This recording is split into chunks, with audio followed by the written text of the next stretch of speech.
Hej ekipa i dobrodošli!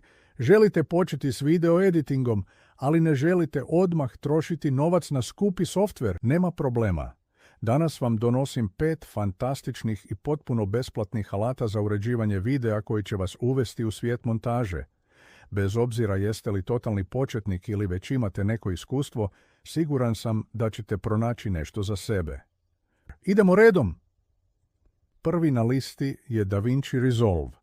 Ovo je pravi div među besplatnim alatima.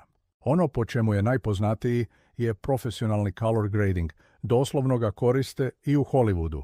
Ali osim toga, nudi i nevjerojatno moćnu montažu, audio postprodukciju i vizualne efekte. Besplatna verzija je toliko bogata funkcijama da većini korisnika nikada neće trebati plaćena. Jedina mana? Zahtijeva malo jači hardware da bi radio glatko, pa provjerite specifikacije svog računala. Ako imate solidan PC ili Mac, DaVinci Resolve je apsolutna preporuka za profesionalne rezultate.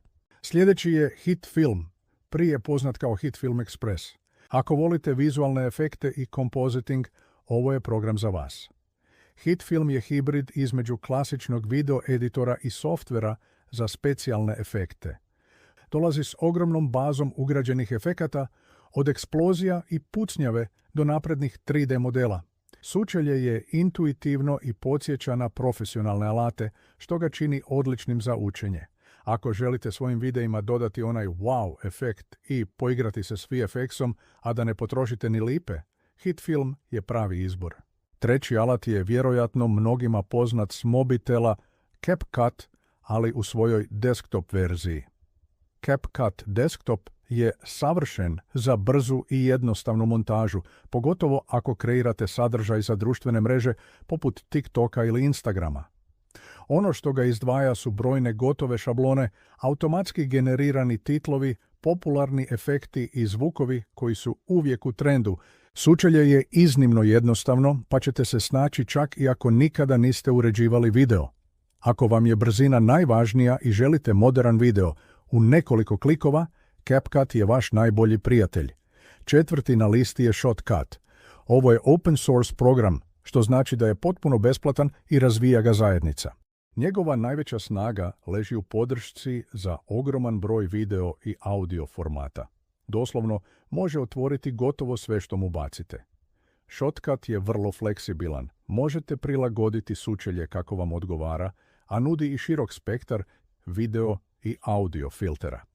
Možda na prvu ne izgleda tako moderno kao ostali, ali ispod haube skriva se moćan i stabilan alat, koji će odraditi posao bez greške.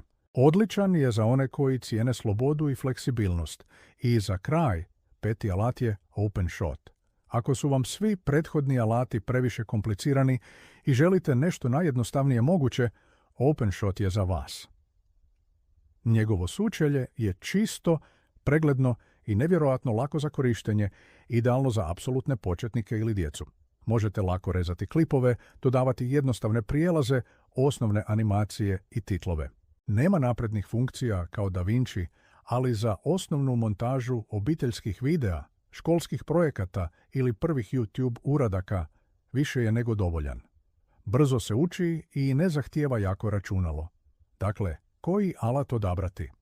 Ako ciljate na profesionalni izgled i imate snažno računalo, idite na DaVinci Resolve. Za ljubitelje vizualnih efekata tu je HitFilm.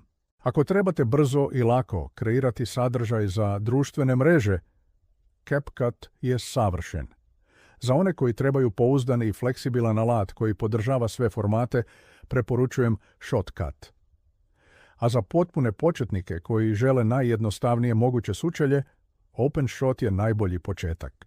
Nadam se da vam je ovaj pregled pomogao. Svi ovi alati su besplatni, pa vas ništa ne košta da ih isprobate i vidite koji vam najviše odgovara. Krenite, skinite jedan i napravite svoj prvi video projekt već danas. Hvala vam na gledanju, ne zaboravite lajkati ovaj video i pretplatiti se na kanal za još korisnih savjeta. Vidimo se uskoro